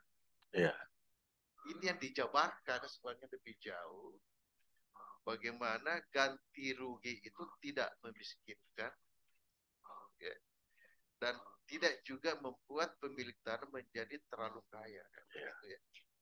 Ini dampak sosialnya kan sudah, saya kira sudah banyak kita lihat. Kalau tidak salah di Jawa Tengah ya, kalau tidak salah. Subang ya. Ada kampung di situ karena ada pengadaan tanah, ini menjadi kaya raya, di mobil semua. Setelah itu selesai. Miskin, ya, karena. Ya, jadi tadi memang ada penanganan dampak ya. Nah, tapi sebenarnya ada pengaturan mengenai dampak sosial ini sebenarnya Pak, dalam kaitan penyediaan tanah. Itu diatur dalam Perpres 62 tahun 2018. Ya. Itu ada dampak, penanganan dampaknya ada di situ. Tapi kita akan masuk ke normanya. Oke. Di dalam prosedur atau dalam proses pengadaan tanah, di normanya ini ini saya berharap tadi sudah dipaparkan ya di dalam presentasi Provendus bahwa di dalam pasal 34 ya, sebenarnya pasal 34 itu mengatur mengenai ya, nilai ganti kerugian yang bersifat final dan mengikat. Ya. Final mengikat tanpa adanya musyawarah antara pemilik tanah dengan pihak-pihak yang membutuhkan tanah. Jadi ada penentuan sepihak melalui appraisal. Ya.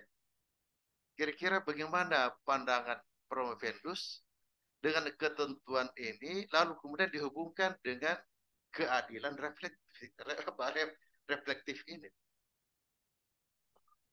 Orang diambil tanahnya, tapi tidak ditanya harganya. Setuju atau tidak? Silakan.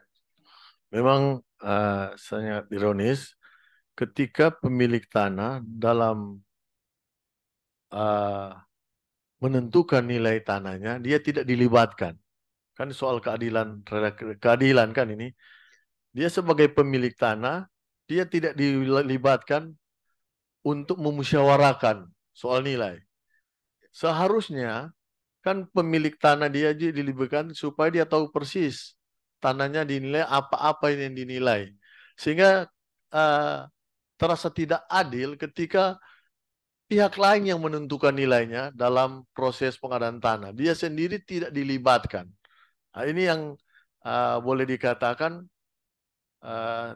tidak adil karena barang yang kita miliki ternyata orang yang lain nilai dia bayar. Kan kalau dia beruntung kalau dia setuju, kalau dia menerima akan itu. Kalau dia tidak menerima ini yang menjadi persoalan. Nah, ada juga kan kalau misalnya dalam skala kecil kan yang pernah kan yang yang lalu. Kan ternyata juga skala kecil dimungkinkan pengadaan di bawah 5 hektar dimungkinkan laksana dengan pemilik tanah melakukan negosiasi. Jadi kan seperti hukum perdata. Jadi ada jual beli, tukar menukar dan seterusnya. Dan terjadi persetujuan dalam nilai dalam pengadaan tanah. Akan tetapi kan peraturan mengatur penilaian appraisal adalah final dan mengikat. Ternyata nilai yang ditentukan appraisal lebih tinggi dari negosiasi antara misalnya Pemda dan pemilik tanah. Nah, ini kan terjadi kekosongan hukum sebenarnya, Prof. Karena apa? Kalaupun Pemda menyetujui nilai yang di atas ini yang dari appraisal, ini kan akan berpotensi kerugian negara. Berpotensi kerugian negara. Sedangkan sebenarnya kalau masyarakat pasti akan melihat, saya ikut yang paling tinggi. Kan kalau harus fair. Kalau tinggi nilai appraisal kita ikuti. Kalau rendah ya harus juga ikut. Karena final dan mengikat kan bunyinya begitu.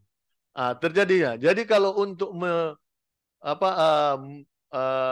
mencegah terjadi potensi kerugian negara, di sini saya mengusulkan melibatkan aparat penegak hukum atau lembaga pengawas supaya ketika ada negosiasi terjadi antara appraisal dan nanti dengan masyarakat bahkan pemerintah setempat, maka nilai yang ditentukan pasti akan diterima karena dilibatkan dan tidak ada ketakutan dari Pemda karena ketidakmampuan juga penegak hukum soal pengadaan tanah ya bisa-bisa mereka akan karena sudah banyak terjadi orang-orang dalam pengadaan tanah masuk penjara gara-gara dianggap merugikan negara karena soal penilaian seperti itu tadi. Terus kaitannya dengan keadilan reflektif, Pak. Yang keadilan reflektif kan keseimbangan. Bisa dinikmati banyak kan sebenarnya. Iya. Jadi kalau ini kan dalam tujuannya kesejahteraan. Jadi dalam pengadaan tanah ini, yang tadi, ketika pemerintah juga mengadakan pendampingan. Dalam arti pendampingan, ketika uang bukan satu-satunya untuk mendistribusikan. Lebih baik daya tahan tanah lebih tinggi. Karena kan tadi, nilai penetapan lokasi itu yang diikuti. Sedangkan pelaksanaan misalnya contoh misalnya seperti di Maros kan kereta api. Penilaian penetapan lokasi tahun 2017, pelaksanaan 2020. Nilai yang di diikut yang dibayar harus 2017. Sedangkan tahun 2020 itu tanah itu sudah beda dia punya apa. Jadi orang dalam pengadaan tanah akhirnya tidak mampu lagi untuk membeli tanah kembali. Apalagi kalau ada persoalan-persoalan dari 2020 ada persoalan-persoalannya sehingga pembayarannya bisa tertunda yang kan seharusnya 1 sampai 6 bulan. Tapi dalam pembayaran dalam pelaksanaan ada juga yang terjadi sampai bertahun-tahun. Nah, ini setelah pembayaran tidak sesuai lagi dengan nilai yang dia korbankan oleh pemilik tanah. Sehingga keadilan reflektif, nah itu yang kita lihat. Di sisi lain juga, kalau pemerintah terganggu pelaksanaan tanahnya, maka pemerintah juga rugi. Nah, itu yang perlu dilihat keseimbangannya. Kan kalau demonstran dan banyak juga akibat-akibat hukum, termasuk dengan yang tadi, kalau ada persoalan hukum, penegakan hukum terjadi. Jadi ada kerugian negara yang dikeluarkan oleh negara oleh dampak pengadaan tanah tersebut. Saya kembali ke norma, Pak. Iya. Nanti melebar kemana-mana, kita ke norma. Kita kan normatif, kan? Iya, iya. Melihat pengaturan atau ketentuan dalam peraturan perundang-undangan seperti itu, apa yang Provendus sarankan yang final dan sebelumnya kan sudah jelas ya Undang-Undang Nomor 2 tahun 2012 itu kan yang dimusyawarahkan nilai dan bentuk dua-duanya. Tapi dengan adanya Undang-Undang Cipta Kerja ada di bab 5 itu Pak, diatur pengadaan tanah, kemudian PP 19, kemudian Permen ATR 19 yaitu 2021. Itu kan menjadi satu norma yang sepertinya tidak bisa lagi ditawar-tawar karena ada final mengikat.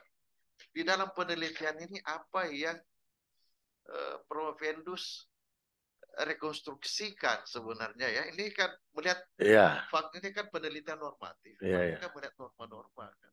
Apa yang disarankan? Jadi dia menjadi saran ada peraturan juga membentuk lembaga yang baru yang bukan semata-mata hanya BPN ada di situ, ada lembaga dari unsur budaya, unsur sosial, adat dan seterusnya. Ketika ada persoalan-persoalan pengadaan tanah misalnya dalam soal ganti rugi, lembaga ini juga ada. Jadi ada lembaga yang baru yang bisa mengakomodir. Jadi bukan cuma soal lembaga seperti apa kira-kira?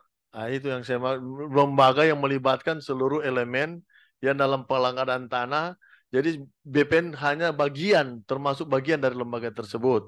Misalnya dalam bank tanah juga kan ada lembaga bank tanah.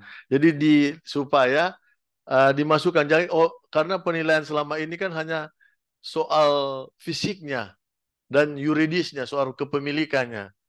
Sedangkan tadi faktor-faktor sosial budaya itu tidak ada yang ikut serta menilai, sehingga ada lembaga baru yang bernaung satu kali di dalam proses pengadaan tanah. Seperti itu. Dan juga kalau bisa dalam hal musyawarah yang jadi persoalan, sebelum appraisal menentukan menerbitkan penilaian, diberikan juga ruang negosiasi antara pemilik tanah dan meskipun ini kan tadi yang kan ini kan usul saya Prof. Jadi usul-usul saya. Jadi ini ada sebelum penerbitan dari appraisal diberikan ruang bagi masyarakat untuk sama-sama tahu apa-apa, misalnya rumah ini dinilai begini. Kalaupun prosesnya nanti dalam penerbitan penilaian dia tidak terima, ya ada proses keberatan lewat pengadilan. Kalau tidak, kalau dia setuju bayar. Tetapi pada prinsipnya dia merasa ikut serta, seperti tadi yang dikatakan, supaya dia sebagai pemilik dia ada diikutkan, meskipun kemauannya juga tidak serta-merta harus diikuti, tetapi dia pada waktu proses sebelum terbit penilaian apresial dia ikut, meskipun hanya gambaran-gambaran umum yang dinilai, Pak. Jangan tiba-tiba dia ada. Musyawarah kan pada prinsipnya hanya menyampaikan nilai, dan musyawarah yang terakhir apa? Hanya bentuk. Soal besaran ganti rugi tidak diikut sertakan. Saya kira pemikiran Pak Prof. Fendus ya. Iya. Tapi pertanyaan saya berikutnya, apakah tidak semakin memperlambat proses pengadaan? Pak, saya ingatkan waktunya hanya 5 menit. Ya. Sedikit lagi. Ya. Soal kan ini Prof, ini untuk memperlambat, sama juga kalau terjadi penolakan-penolakan itu akan memperlambat pembangunan. Jadi kalau ada hambatan-hambatan, demonstrasi dan seterusnya, itu juga terjadi hambatan-hambatan. Tapi kalau menurut saya, kalau mereka dilibatkan awal mulanya, meskipun nantinya penerbitan itu nanti ditentukan sesuai dengan undang-undang oleh appraisal, mereka juga merasa pernah diikut sertakan. Soal dia setuju nilai nanti, itu adakan prosesnya, dibayar atau di keberatan lewat pengadilan. Oke, mungkin sedikit komentar lagi. Apakah tidak sebaiknya norma yang diatur dalam Undang-Undang Cipta Kerja itu PP 19 itu final mengikat dikembalikan saja ke norma yang ada dalam Undang-Undang Nomor 2 Tahun 2012. Iya, supaya kan di situ memang ada musyawarah. Ada pemikiran ke situ Pak, seperti apa untuknya kan supaya pengadaan tanah bisa berjalan, tetap bisa berjalan dengan baik, tidak merugikan pemerintahan. Tidak usah dijawab Pak. Iya. Ya, saya kembalikan ke Ketua Sidang. Ya, Assalamualaikum warahmatullahi wabarakatuh. Terima kasih Pak. Warahmatullahi wabarakatuh. Terima kasih banyak yang amat terpelajar Bapak Dr. Kahar Lahaya SHMH.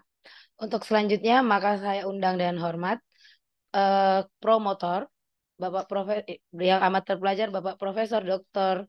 Irwansyah SHMH untuk memberikan sanggahan juga masukan. Sengaja promotor disimpan di terakhir karena untuk merangkum semua dari yang sudah diberikan oleh penilai semua hari ini. Silakan Prof dan hormat. Baik, terima kasih Ibu Prof Iin sebagai pimpinan sidang. Tim promotor gak ada. Tim penguji, khususnya penguji eksternal, Ibu Profesor Dr. Ani Purwanti dari Fakultas Hukum Universitas Diponegoro Semarang, saudara Promovendus dan hadirin yang berbahagia.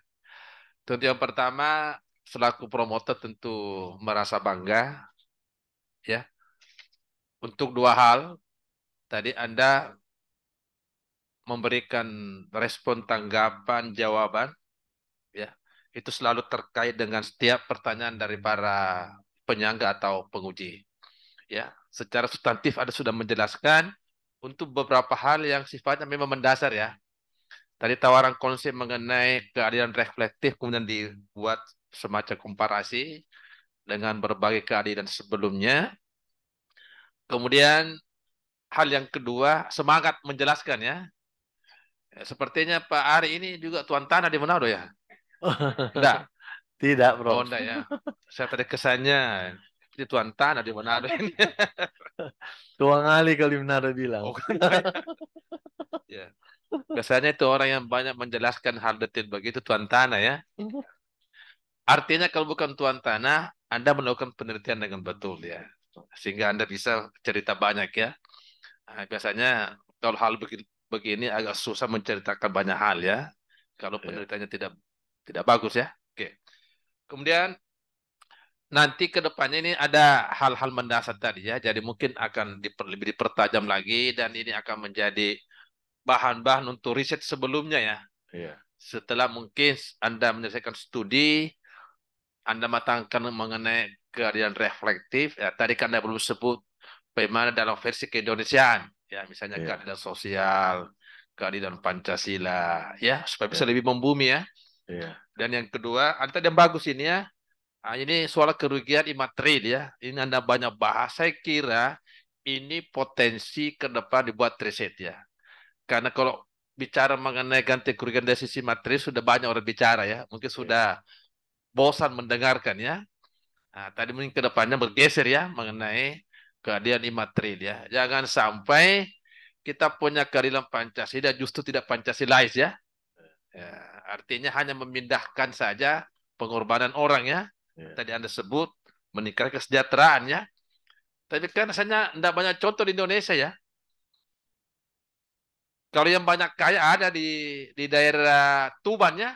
Iya. Tiba-tiba pengadaan tanah beli semua Pajero ya. Kayak menarik tapi miskin cepat. Tiba-tiba habis itu Iya. sawah sudah tidak ada, mau dipakai Pajero ini. Iya. Nah, mungkin dipakai mencangkul lagi sawah ya, hilang sawahnya. Nah, jadi pusing dia, mau dipakai Pajero semua ini. Nah, itu terjadi di Tuban ya, ganti rugi Pertamina tidak salah ya. Iya. Ya, saya kira ini menarik ya. Menurut saya ke depan akan semakin banyak riset yang bisa kita lakukan ya. Sekali lagi apresiasi yang tinggi atas kemampuan Anda memberikan jawaban pada ujian yang yang sangat membanggakan menurut saya. Terima kasih. Saya kembalikan kepada Ibu pimpinan sidang. Terima kasih banyak yang amat terpelajar Bapak Profesor Dr. Irwansyah SHMH.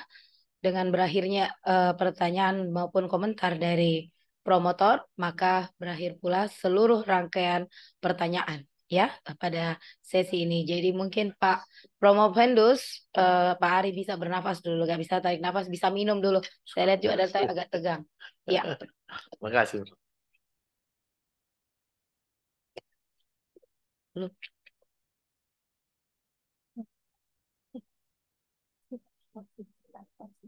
Langsung ya. Oke. Oke, untuk selanjutnya maka rapat sidang ujian saya skorsing dulu selama 10 menit untuk memberikan kesempatan kepada Dewan Penguji menetapkan hasil ujian. Ketua sidang, promotor, kopromotor, dan tim penguji berkenan meninggalkan ruang ujian. Hadirin dimohon berdiri.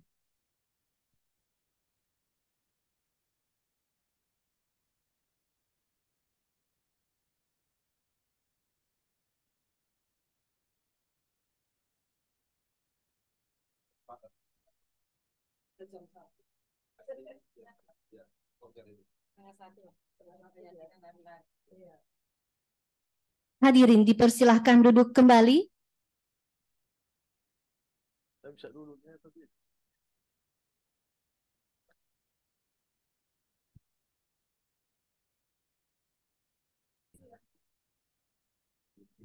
Ketua sidang, promotor, kopromotor, dan tim penguji dipersilahkan memasuki ruang ujian. Hadirin dimohon berdiri.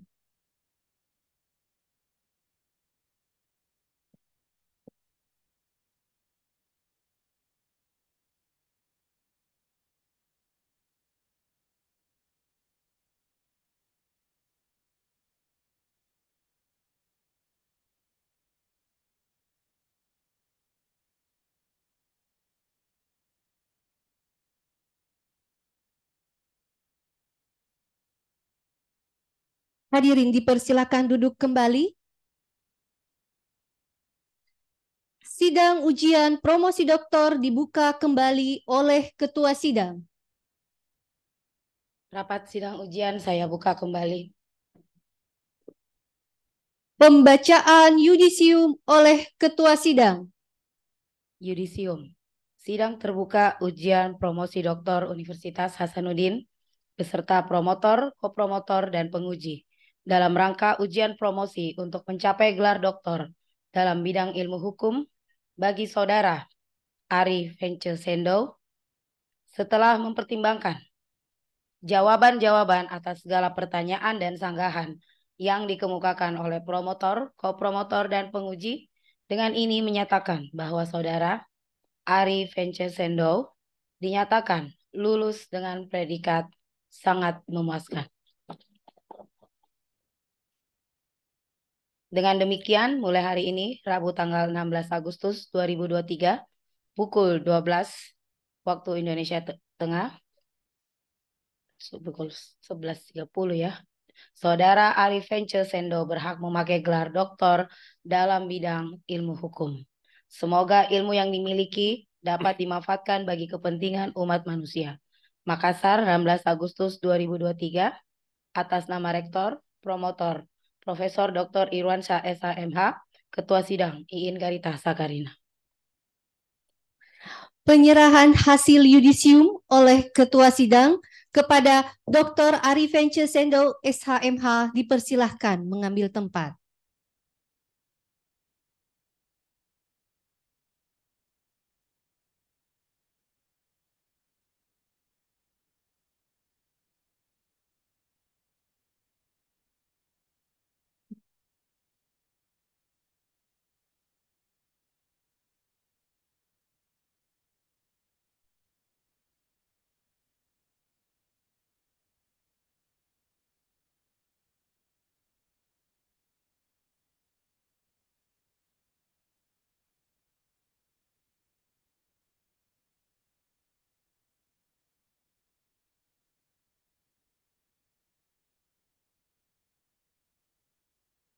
Baik, dengan terima kasih.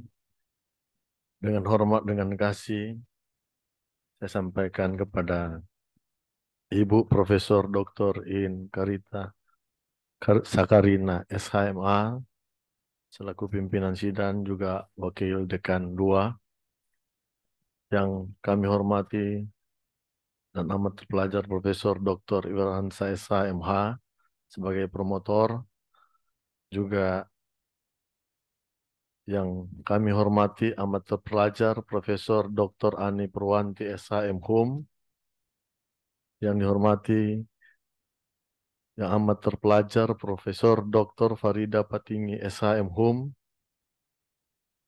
yang kami hormati dan amat terpelajar Ibu Dr. Sri Susianti Nur SHM MH, yang kami hormati dan amat terpelajar Dr. Kahar Lahar SHM Hum.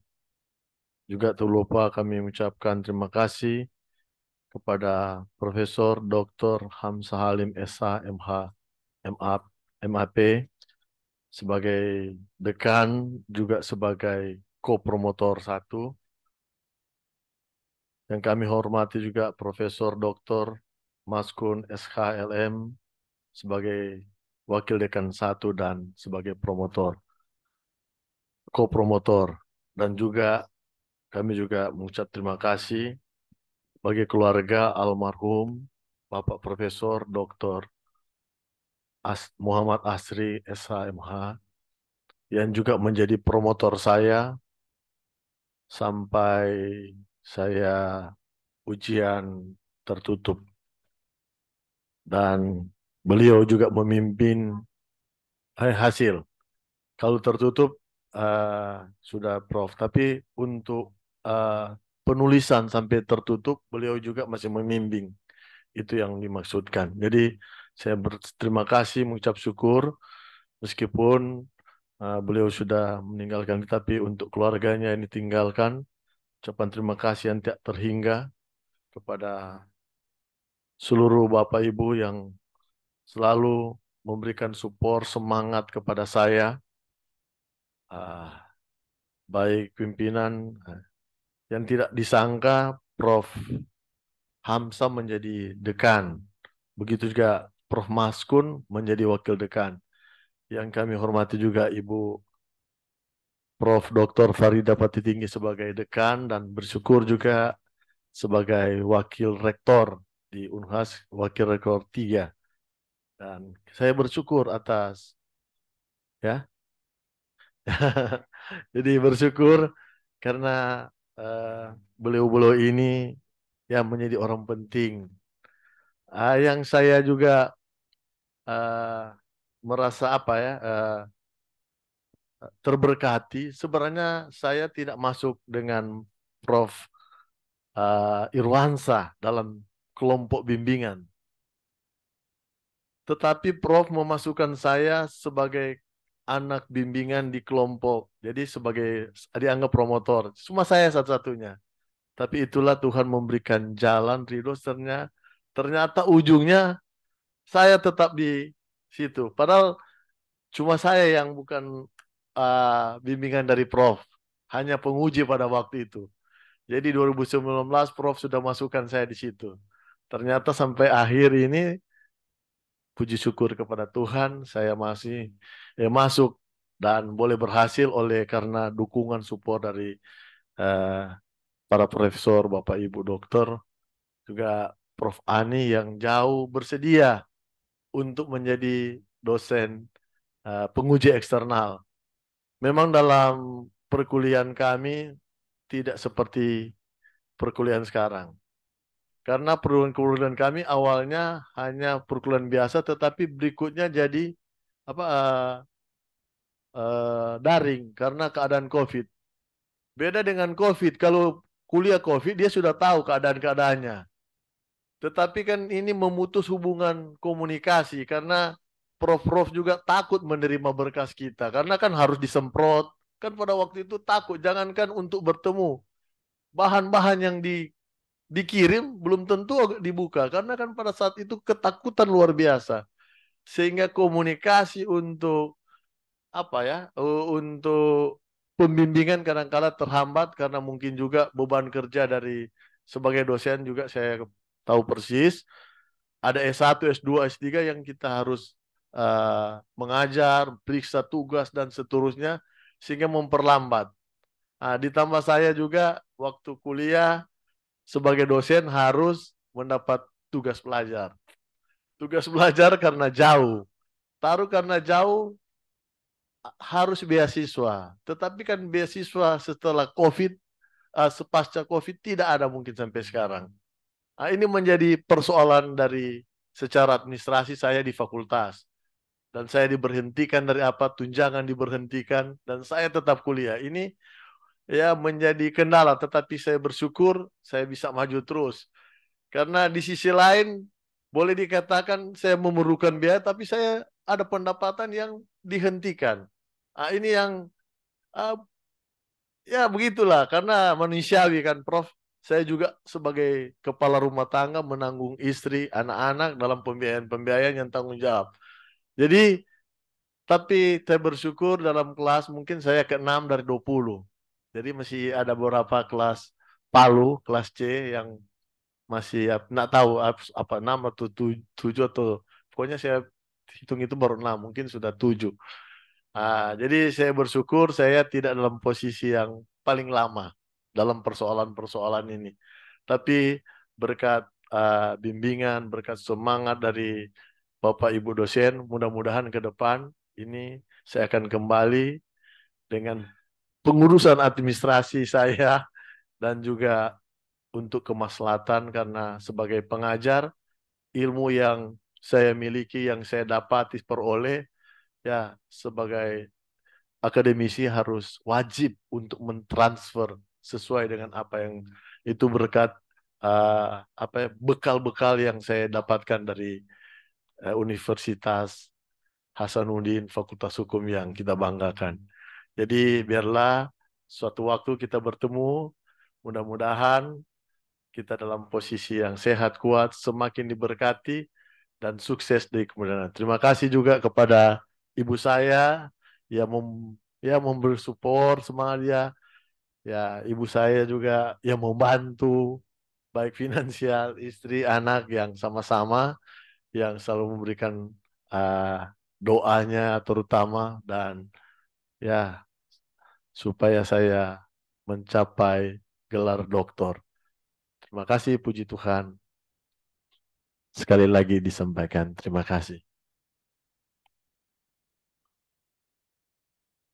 Terima kasih, Dr. Arif Vence Sendo SHMH. Selanjutnya, saya persilahkan dengan hormat promotor untuk memberikan pesan-pesan khusus kepada yang amat terpelajar, Dr. Arif Vence Sendo SHMH. Silahkan, Prof. Baik, terima kasih pimpinan sidang. Sebenarnya ini sambutannya agak panjang, Tapi karena Prof. Ani akan ke bandara untuk perjalanan pulang ke Undip, kita persingkat saja ya. Yang pertama, Saudara Dr. Ari Vince Sendo, beberapa saat yang lalu Anda sudah berhak atas gelar doktor ya. Ini gelar doktor jenjang tertinggi dalam bidang pendidikan. Ini sebuah kehormatan, kebanggaan secara pribadi, baik keluarga maupun institusi. Ya, tadi Anda sudah singgung banyak kendala ya di tengah perjalanan. Ini datang COVID ya. COVID lewat, promotor meninggal dunia. Ya. Kemudian kendala-kendala lain. Nah, ini Anda tegar menghadapi ya, sehingga Anda bukan orang terakhir ya yang menyelesaikan pendidikan ya. Saya ingin ralat sedikit ya, sebenarnya Anda masuk bimbingan, bukan saya panggil ya, Anda masuk sendiri ya. Boleh ini semangat ya, jadi sebelum kuliah kami sudah kenal di Unsrat. Ya, jadi kami selalu sama-sama waktu itu, meskipun bukan bimbingan kami ya. Iya. Tapi ini juga seperti Anda katakan tadi, tiba-tiba 3 orang Unsrat semua yang bimbing Pak ya. Termasuk Bapak ya. Ini hebatnya Pak. Di ujung juga dia masuk ya. Ya. Tetap dia masuk. Jadi 3 orang Unsrat, kami semua 2 sebagai promotor, 1 sebagai tim promotor ya. Sekali lagi selamat, jadi jangan lupa bahwa menjaga nama baik alma mater ya. Kalau Anda selama ini Anda yang banyak bertanya, maka kedepannya Anda akan menjadi tempat untuk bertanya ya. Ya. Mudah-mudahan kedepannya jangan berhenti belajar ya. Nah, karena dengan doktor selanjutnya tentu Anda akan menuju jenjang yang lebih tinggi. Seorang dosen itu cita-cita tertingginya jadi guru besar ya, bukan jadi pejabat ya. Nah, kalau pejabat itu Ya. kecelakaan saja ya. Puji Tuhan. Jadi guru itu harus menjadi guru besar ya. Kalau guru besar yang pejabat itu luar biasa ya. Meskipun Amin. banyak pejabat yang juga mau guru besar ya. Tapi ini Anda guru ya, guru sejati di depan guru besar. Saya kira itu sekali selamat kepada saudara dan kepada tim promotor yang tidak sempat hadir. Prof. Hamzah, Prof. Maskun, terima kasih atas kerjasamanya ya. Sehingga kita bisa membantu untuk proses-proses pendoktoran saudara. Demikian kepada para penguji yang telah memberikan banyak masukan ya pada tahapan awal sampai hari ini, dan juga kepada penguji eksternal dalam 2 kali kesempatan ya, seminar ujian kelayakan secara online dan alhamdulillah hadir secara fisik, dan ini untuk pertama kali ya. Ya. Prof. Ani ya. Ya. Beliau hadir di tempat ini ya. Meskipun sebenarnya sudah lama mengenal beliau ya sebagai orang yang punya perhatian yang sangat besar pada persoalan-persoalan hukum dan masalah-masalah sosial. Saya kira itu, sekali selamat, dan saya kembalikan kepada pimpinan sidang. Terima kasih banyak Prof. Irwansyah selaku kopromotor untuk pesan dan pesannya. Maaf Bro, sebagai promotor ya untuk pesan dan pesannya kepada Bapak Dr. Ari yang baru saja menyelesaikan seluruh proses ujian tahapan S3-nya ya sampai selesai. Tadi disampaikan oleh Bapak Dr. Ari bahwa banyak sekali kendala yang dihadapi ya, mulai sebelum datangnya COVID sampai adanya pergantian promotor, tapi memang mungkin berjodoh sama Prof. Irwansyah kan akhirnya karena memang dari awal mau Irwansyah. Ya, tentunya ucapan yang sama kami ucapkan terima kasih kepada keluarga ya, istri tercinta dan juga ibu anak yang sudah setia mendampingi Pak Dr. Ari selama proses perkuliahan S3, program S3 ini atau program doktor ini berjalan. Ya, Bu, sekarang Bapak sudah doktor. Ya. Juga kami sampaikan atas nama pimpinan ucapan terima kasih kepada Universitas Samratulangi, khususnya Fakultas Hukum. Ada yang datang hadir pimpinan? hari ini Tidak ada, mewakili. tidak. Ya, nanti disampaikan saja salam kami. Ya. Terima kasih sudah memilih Fakultas Hukum Unhas sebagai tempat Pak Ari untuk menempuh pendidikan program S3. Sebelum saya menutup ujian sidang terbuka ini secara resmi, maka saya juga dalam kesempatan ini mengucapkan terima kasih banyak kepada promotor Profesor Dr. Irwansyah SHMH. Oh, belum ya? Sorry. Baik. Penyerahan tanda penghargaan dari Rektor Unhas yang diserahkan oleh Wakil Dekan Fakultas Hukum Universitas Hasanuddin kepada promotor dan penguji eksternal dilanjutkan dengan penyerahan tanda penghargaan kepada masing-masing ko-promotor.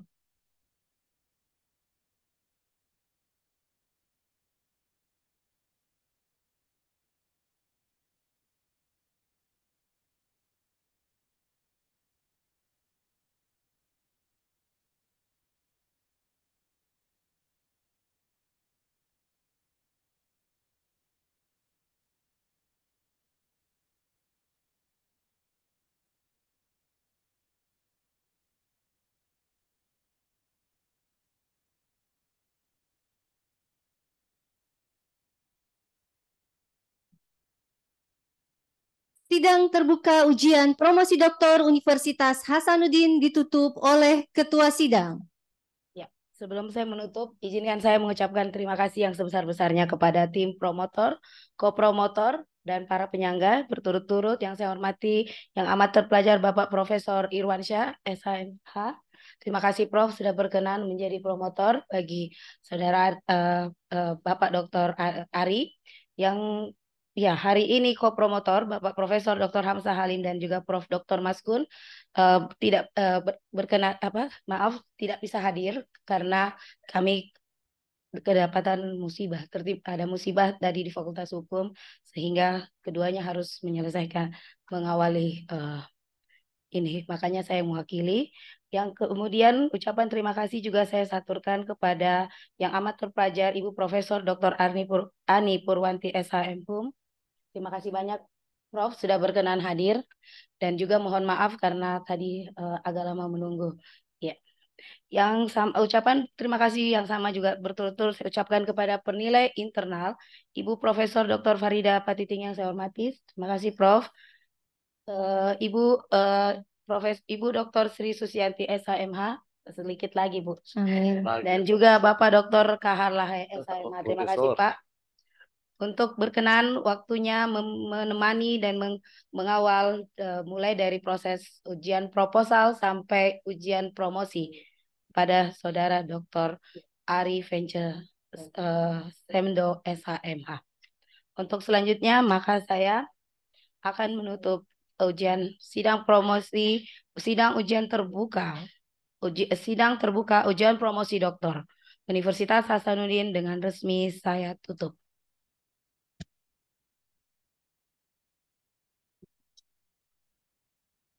Dr. Arifin C. Sendau SHMH beserta keluarga disilakan mengambil tempat untuk menerima ucapan selamat. Ucapan selamat dimulai oleh Wakil Dekan Fakultas Hukum Universitas Hasanuddin selaku Ketua Sidang, dilanjutkan berturut-turut oleh promotor, kopromotor, dan tim penguji.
Terima kasih kepada Ketua Sidang, Promotor, Kopromotor, Tim Penguji, dan para undangan atas kehadirannya pada ujian promosi Dr. Arifin C. Sendau, SH.MH. Demikianlah ujian promosi pada hari ini. Cukup sekian. Wabillahi taufiq wal hidayah. Wassalamualaikum warahmatullahi wabarakatuh. Dan selamat siang.